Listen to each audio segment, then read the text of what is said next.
Let's go to verse number 71. Vihaya kamanya sarvan pumarcharati nispruha nirmamo nirahankara sa shanti madhigacchati. Rajan. He who has given up all desires and moves free from attachment, egoism and thirst for enjoyment attains peace. Alright, here is the solution to the problem. Acha, when I say wants and needs, is it that you cannot have all these things? No, you can. You can have A soft bed or whatever, pillow and whatever, you cannot have? You should not? You should not be dependent on it. Don't be a slave to it. Don't be a slave to it. Don't have attachment for it. Very thin-edged sword you are walking on. Okay? You can justify everything. Not at, and any addict, whether it is alcohol or cigarette or drug or food or sex or whatever, all addicts will say the same thing. And I'm saying addict, not anyone here, but I'm saying addict. If you tell him you are addicted to this, he will say, I too can give it up anytime. Huh? I too can give it up. Okay. Take the challenge. Impossible. So similarly, we will also justify, but I'm not attached. I can live just with pani and bread. Try for 2-3 days and let me know. Okay, so just be very honest and be very, if you want to. I'm not forcing you also. You need not be honest also if you don't want to. Alright, he who has given up all desires, he who moves free from attachment, free from egoism, free from the thirst for enjoyment, such a person is going to attain peace. Take the meanings. Puman, a person. Puman, a person. Yaha, who. Vihaya, giving up. Sarvan, all. Kama, material desires. Which is the one desire you can have without any danger? Mumukshatva. Mumukshatva means desire for liberation. That is the one desire which is recommended, not any other. Charati, lives. Nispruha, without desires, without rag, without dvesh, without preference. Without rag and dvesh, without preferences. Nirmama, without a sense of ownership. Nirahankara, without ego. So up to here it says, Puman, a person who vihaya, giving up, sarvan kaman, all material desires, lives without rag or dvesh, lives without a sense of ownership, lives without egoism, saha, that person, adhigacchati, attains. What does he attain? Shanti, perfect peace. So he gave the 4 lakshans in the earlier verse: Gambhirta, Purnata, Anasakti, and what was the 4th one? Purnata. I said Purnata. Gambhirta, Anasakti. Okay. Now he's telling you exactly the method of getting there. And because of this verse, as a sadhak, you will be able to evaluate or gauge your own progress. Have I reached this point? Have I reached that point? Have I reached this point? Where am I?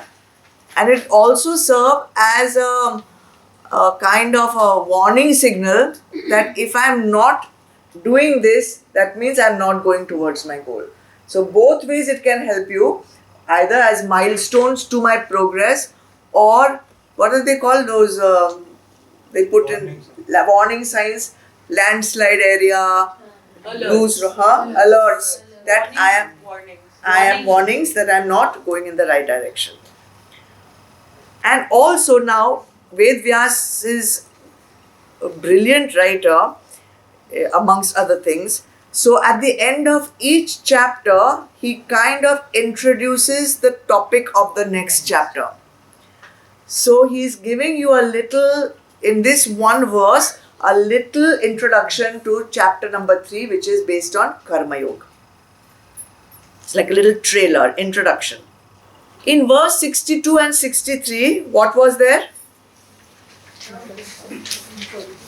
Ladder of spiritual downfall. Ladder of downfall. And it is caused by what? Ignorance leading to desires.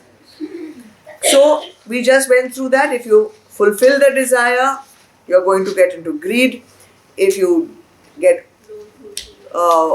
obstructed from fulfilling the desire, you will either get into anger or you'll get into fear. And either way, in any of the three situations, you will be in the trap of moha. Moha will lead to confusion. That will further not allow you to get knowledge, and that will finally XYZ lead you to your animal existence in human body. So I told you, we'll come to buckets soon. So one spiritual aspirant, he went to a guru and straight away said, I want to get liberation. Tell me the way I can get moksha. Okay, someone here also said that to me the first time they phoned me. You also. Can you please tell me how I can get moksha? I want to meditate. Please make me meditate. I want to get moksha. I said, come first to the class. So the guru said, okay, you come to the class. He said, I'm going to the well to fetch water now. You come with me and you just be with me and watch me what I'm doing. But on one condition is there, you cannot say anything. Whatever I do, you simply watch me. You cannot speak anything. That way I will see whether you are ready for this knowledge or not ready for this knowledge. So he said, okay, I'll keep silent. The guru said, you can't ask me anything, no matter what. Is it agreed? Yes, the boy agreed. So they reached the well. Then you know how normally you have to put this uppavastra like that. So from that uppavastra, it took out one bucket like that to fill the water from the well. When that boy saw that bucket, he was so shocked. He was dumbfounded. Can you tell me why? There was no bottom only. There was no bottom only. Bucket had sides. There was no bottom. But he almost said, hey, what are you doing? But he remembered he cannot speak. So he was like, okay, whatever, rolled his eyes and all. And he put the bucket in the well, shook it around, made some noises and all, pulled it up, looked full when it was in the well, but the minute it came out of the water, empty. He took it out, saw it, did it again, took it down, bounced it, shook it, this thing, that thing, looked full, took it out, khali. This went on 5, 6, 7 times. Now the boy just could not bear it. He's thinking, you know how your mind works? This guy is going to teach me to be liberated. He doesn't know common sense, screw deal I say. Doesn't have that much sense that bottomless bucket cannot get filled. So he says, hey, stop it now, enough. He shouted. What are you doing? This bucket, you're wasting your time also, you're wasting my time also. Guru said, you spoke. You spoke. I'm sorry, go away. I cannot teach you anything. You are not yet ready to get this knowledge. Guru must have been saying it very stern, not like me, I say you'll argue back with me. That fellow, poor chap, went away hanging his head down. Whole night he didn't sleep. What did I do? What did I do? I should not have spoken. Something must be there. Something must be there. Next morning he went back. He asked for forgiveness. Said, I'm really sorry. It was my nadani. It was my immaturity. I spoke. I surrender to you. I simply want this knowledge. Please tell me. So he took him back to the well. Put it back down. Pulled it back up. All water came out. He said, this is your condition. This is your condition. You are a bottomless bucket. Every time you go into sansar to fill yourself with desires, you appear to be full, and the minute you take the bucket out, you are empty again.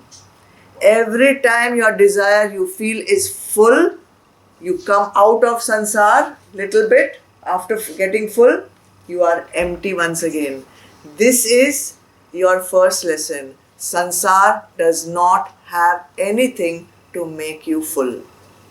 That is your first lesson. And your second lesson is, when you have to be quiet, you have to just listen. Don't use your buddhi.